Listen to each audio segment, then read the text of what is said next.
Hey everyone, I'm Pastor Jay and welcome to Simple Church Online. Whether you missed last Sunday, you're checking us out for the first time, or maybe even watching out of state, we're so glad that you're a part of our community. And we're praying today that as you watch, God would use this to bless your life. Enjoy the message.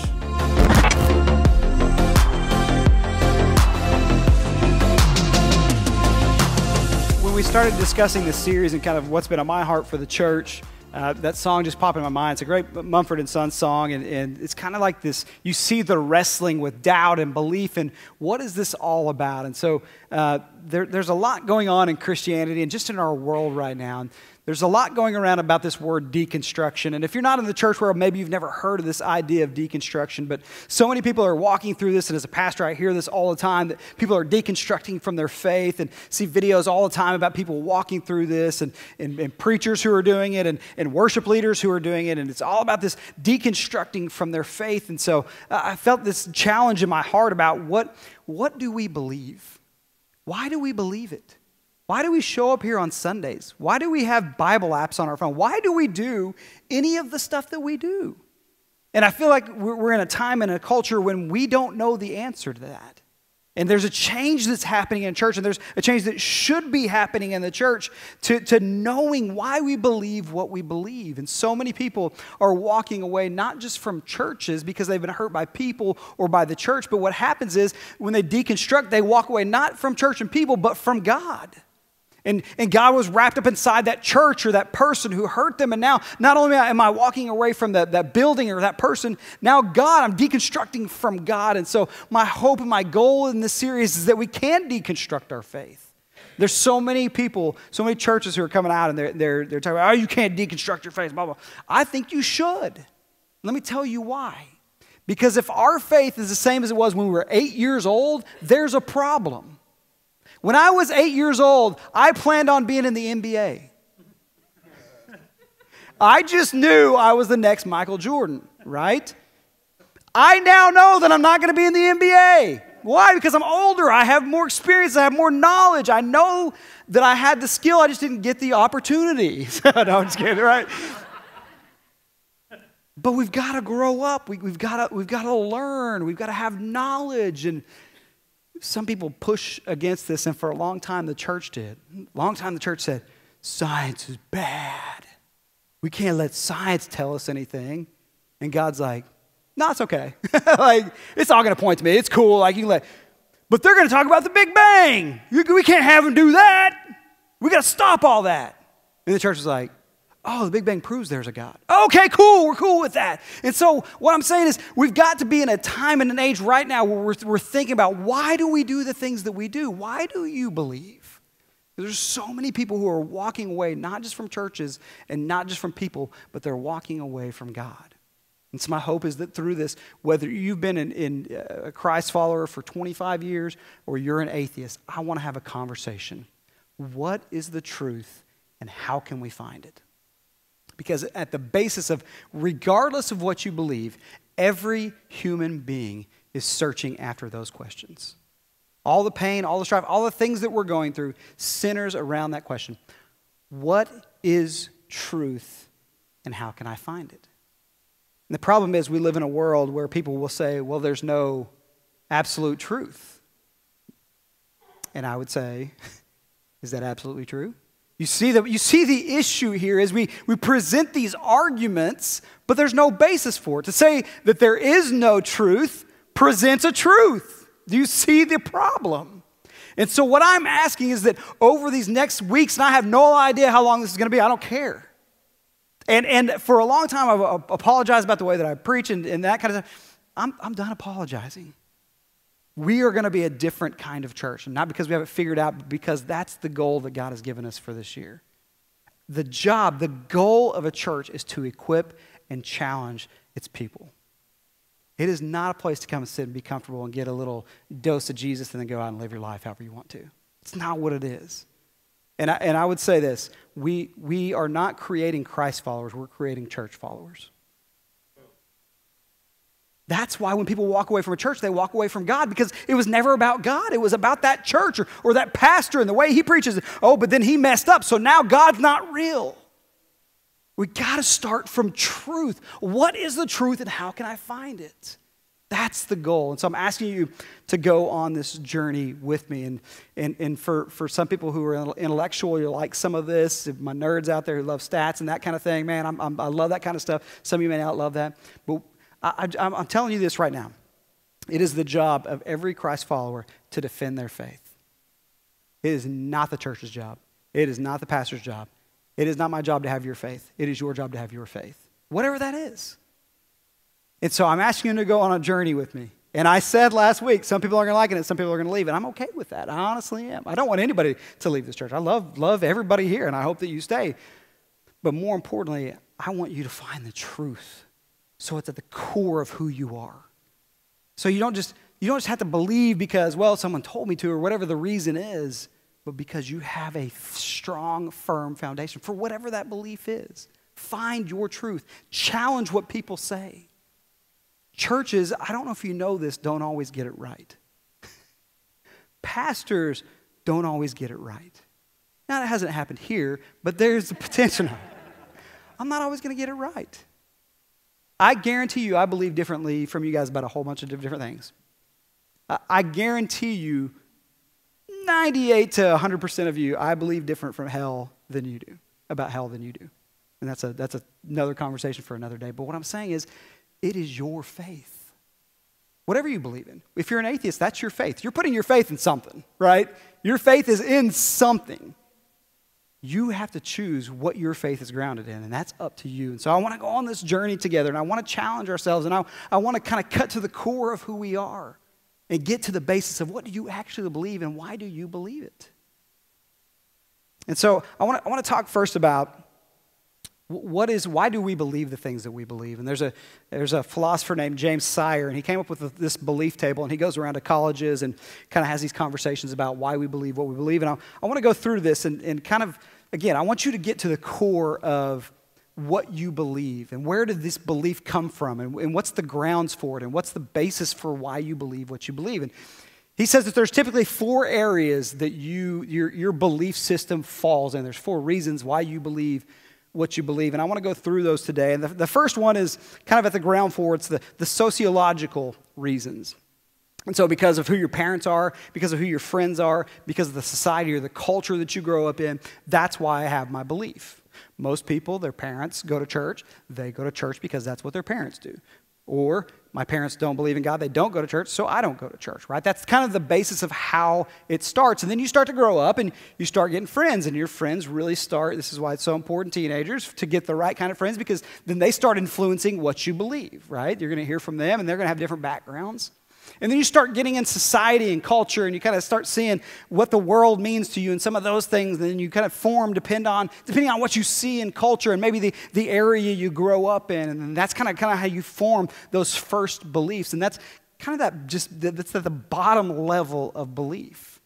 And so if your faith is founded on this, it's probably not a very strong faith, because it's just influenced by the things that are around you, not necessarily by truth. And so we move on from there to psychological reasons. At some point in our lives as human beings, we get to a point where we say, why am I here? What am I doing? Why do I exist? Why am I on planet Earth? Why am I even a person? Like, what is happening? What's going on? And a lot of times that happens around college age, maybe a little bit before. We start thinking, I need a purpose. I need an identity. I need a reason to be here. And so for my comfort, for my peace of mind, for meaning, for purpose, for hope, for identity, for all of these things, I need something to be my truth. And that's when we start deciding what that's going to be for ourselves. And it's different for everybody. For some people, it's in my job, my position, the amount of money that I earn. That's where my truth is. That's where my identity is. For some people, it's in relationships. For some people, it's in a religion. For some people, they go towards negative things and alcohol. And whatever that thing is, I've got to find something that can be my identity to give me hope and to give me a future. And so we start looking for reasons. I need something. I need there to be an identity. And then eventually a lot of people get to religious reasons. I picked up a Bible and started reading it. a pastor or a priest said these things to me, or a guru or a rabbi or an imam or a church that I happened to drop by. They said these things, and it fit with kind of what I needed for my psychological reasons and maybe some of the other reasons why I started believing all this stuff. And I lump all that together, and that's the basis for my faith. You see where the problem is? It's all based on other people. All of our beliefs are based on things that we've heard from other people. Well, what happens when that person fails? What happens when that church doesn't exist anymore? If you've walked a journey a lot of us have together, we've seen churches disappear. We've seen people make mistakes. What happens when all of that goes away and your whole basis was found in those people or that building or that church or that thing? We see what happens now. People walk away from the faith. We've walked through some tough church things, and I know several people, probably even hundreds of people who just don't go to church anymore because one church messed up or one church failed or whatever. And so instead of that their basis being God only, it was on that church or that person. And so you can see where there's some major issues. If this is the basis for your belief, you probably need to decide for yourself, why do I believe this? I was in youth ministry for almost 17 years, and my 3 big words were on your own. We drilled that into their head, because if it's just the youth group's faith, then the second you go to college, your faith is gone. And that's proved over and over. 75 to 92% of high school students stop going to church when they go to college. 75 to 92, depending on the demographic. Why? Because their faith was held in their youth group or their parents. This is a problem. And I think that's why we see such issues with American culture. Everybody identifies as a Christian because that's our culture. We're a Christian nation, so of course I'm a Christian. But very few people live like it. Because what's the basis for our faith? And I would just tell you, I've gone through a season of deconstructing my faith, and it was a really, really good thing for me. I had to find out what I believe, because what did I do? I just attached my belief to the person who brought me into church. What they believe, I'm going to believe. Because, well, they brought me into church and they know more than me, so I'm just going to, what happens when they fail? Then where am I left? And so I'm asking you, deconstruct from these beliefs. But here's the kicker. Atheist to Christ follower for your life. Here's what I'm asking you to do. Deconstruct with the truth. That's all I'm asking you to do. Deconstruct with the truth. Find the truth and start reconstructing your faith from that point. It's okay to deconstruct. It's okay to get down to the core and say, what do I actually believe and why do I believe it? But you have to start with the truth. So many people walk away from the church and they say, God's not real because the church hurt me. Well, you're not deconstructing from the basis of truth. You're deconstructing from the hurt that you went through.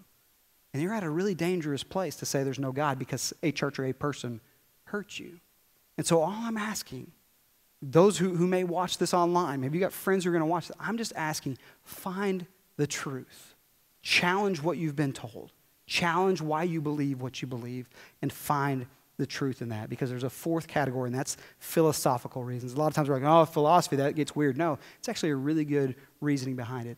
It's consistency, coherence, and completeness. It's the best explanation of all the evidence I have to believe what I believe. That's the basis that we want to get to. And so what I'm asking you to do, walk through this journey, challenge what you've known, and get to this reasoning, because it's consistent, because it's coherent, and because it's complete. That's what I'm asking you to do. And here's what happens. When you get to that point, you will have so much confidence in your belief system, in your faith. Does it take faith? Absolutely. Absolutely. Anything takes faith. To be an atheist, to be a Christ follower, it's going to take faith. But we can have knowledge and evidence to prove what we believe. And in the world we live in with so much information, it's so important for us to know why we believe what we believe. There's a great book called I Don't Have Enough Faith to Be an Atheist. And if you want to talk to an atheist, or if you've ever had questions about that, Frank Turek and his friend Norm wrote that book, and it's just fantastic. And they talk about a parable that has to do with world religion. And I want to talk about this parable because I think this is where we're at in society. This is, I think, a lot of people's viewpoint of what they think about religion. The parable is about an elephant. And it goes like this. An elephant is being examined by 6 blind men. Each man feels a different part of the elephant and therefore reaches a different conclusion about the object in front of him. One of the blind men grabs the tusks and says, "Oh, this is a spear."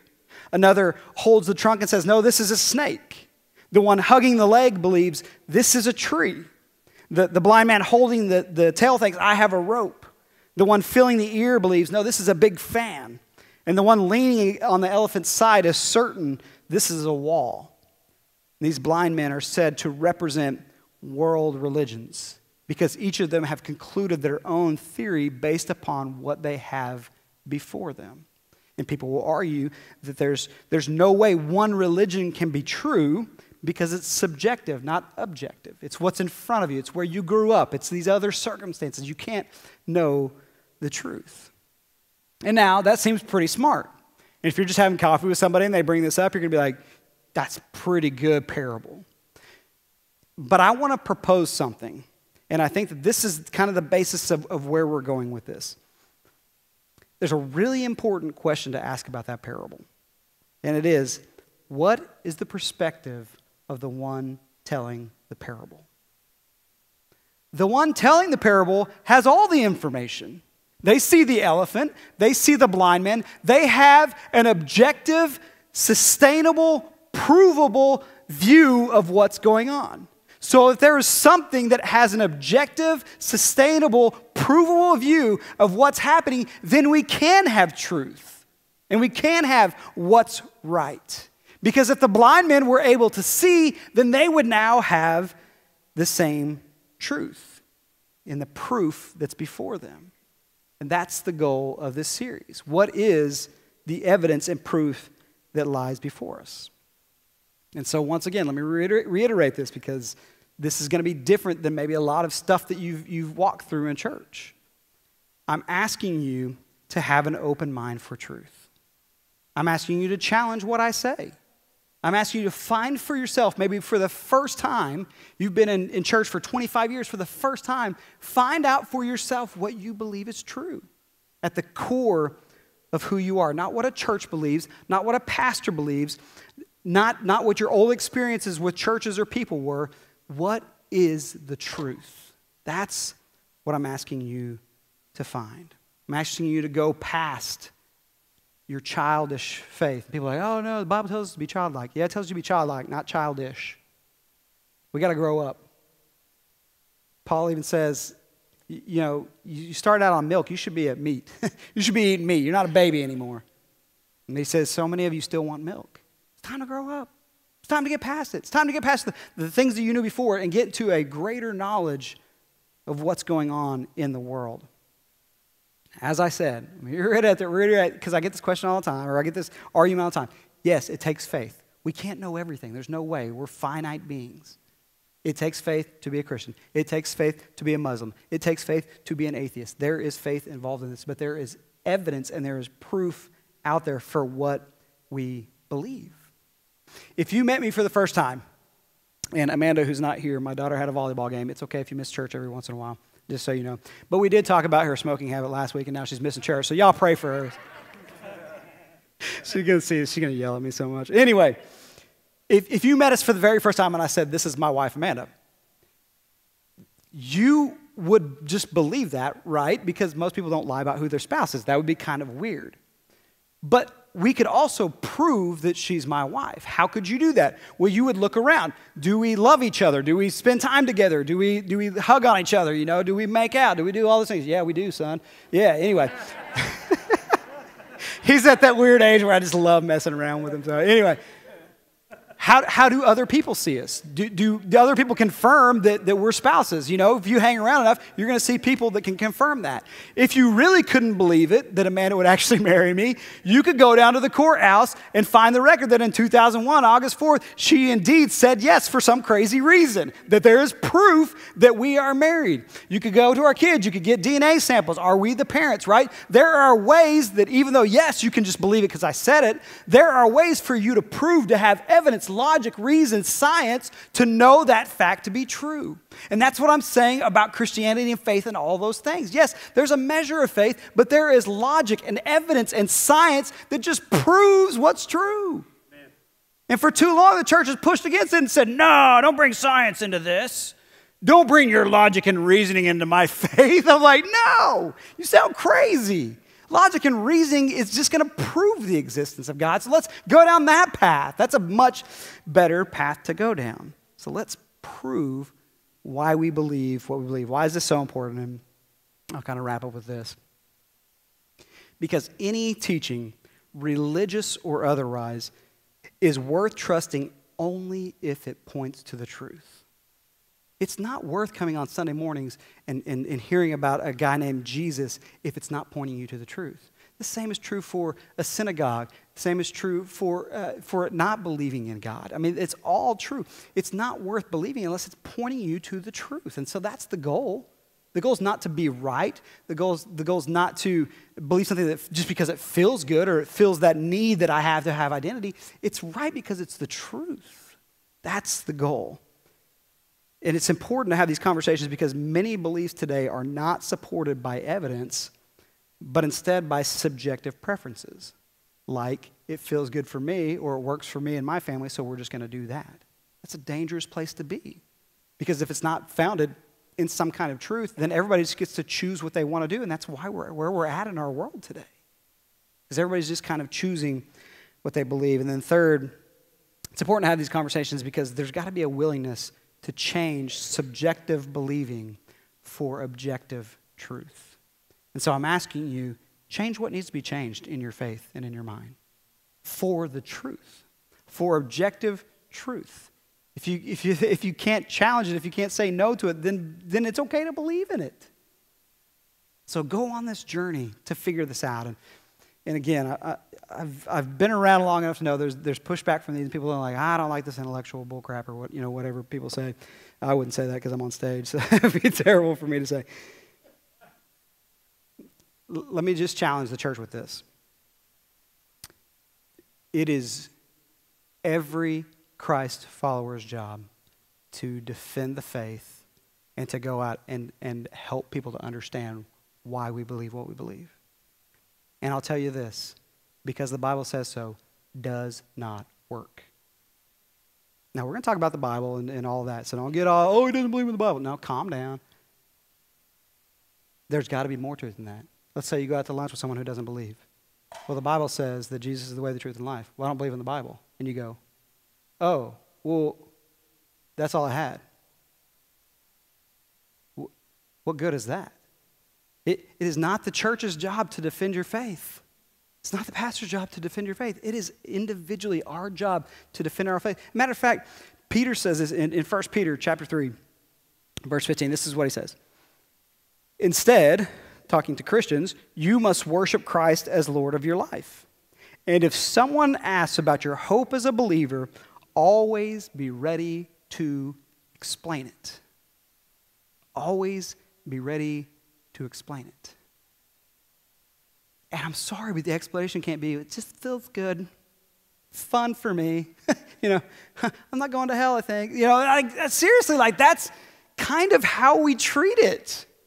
We need to have a basis for what we believe. And here's the great thing. When you do that, when you have this basis for what you believe, it gives you a confidence like none other to go out and live the way that you're supposed to live. You were designed to live. When you have that confidence inside of you, the problem is there's no confident Christians anymore.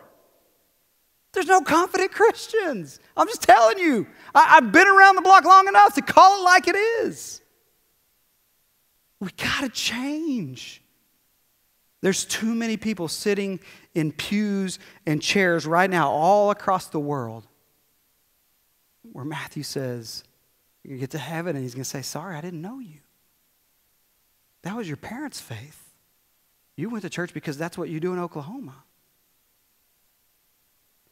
We got to change the narrative, church. And instead of us blaming everything else, man, we want to blame everything else for why the world is the way it is. It's that group of people. It's their sin. It's because they choose that kind of lifestyle. It's because we have a Democrat in the White House. Oklahoma. Come on now. You know how it is. And the church needs to inward and say it's our fault.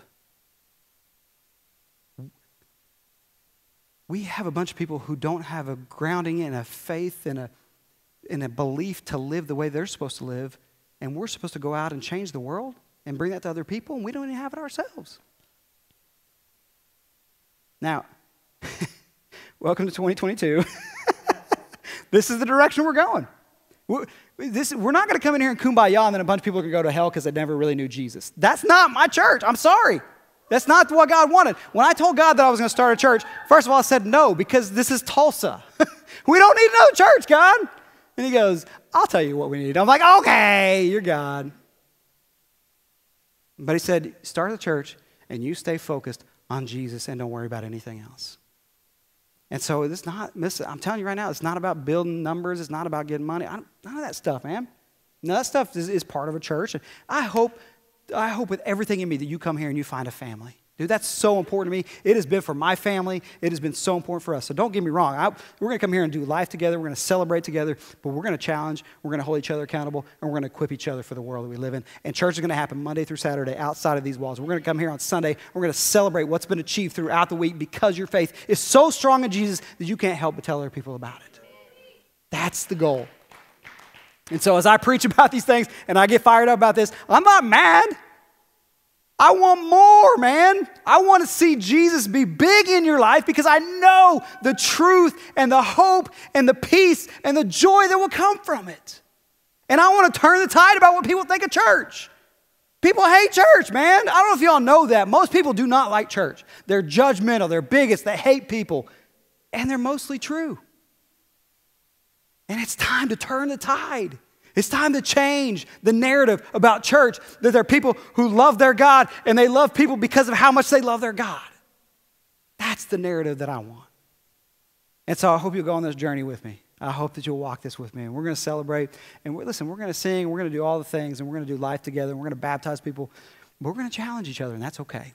It's okay to be challenged. It's okay to be real about where we're at. It's okay to deconstruct and relearn everything that you knew. But start from truth.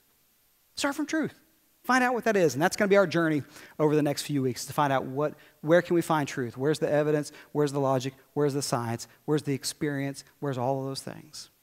And I'm going to challenge you to soak this information in so that you can go out into the world and talk to people about it.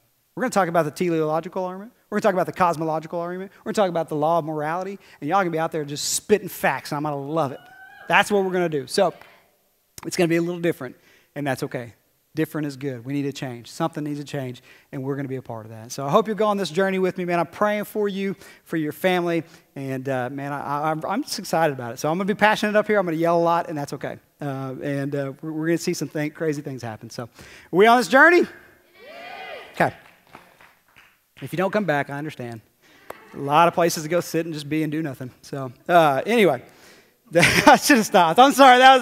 I should have. That's because my wife's not here to be like, y'all see her. She flexes on me like this whenever I'm about to say something. So anyway, listen, I want to pray for you. Okay, I joke around a lot, but I do want to pray for you because it's a hard world to live in right now. We live in the most informational age, and so you have 1,000 things coming at you, all these truths, and you're a horrible person if you don't believe this, and if you don't like this kind or this thing, or you don't accept this or whatever. There's a million things coming at you every single day about what you should do. And so the freedom that comes from the truth, and that's why even the Bible tells us the truth will set you free, is that you don't have to worry about all that other stuff, man. The truth will set you free, and then all that stuff is just noise. Find the truth for you, for your family, and that will set you free. That's what I want for you in this year. Let's pray together. Father, thank you for the ability to question, to challenge. It's okay with you. You're okay with doubts. You're okay with questions. That's okay.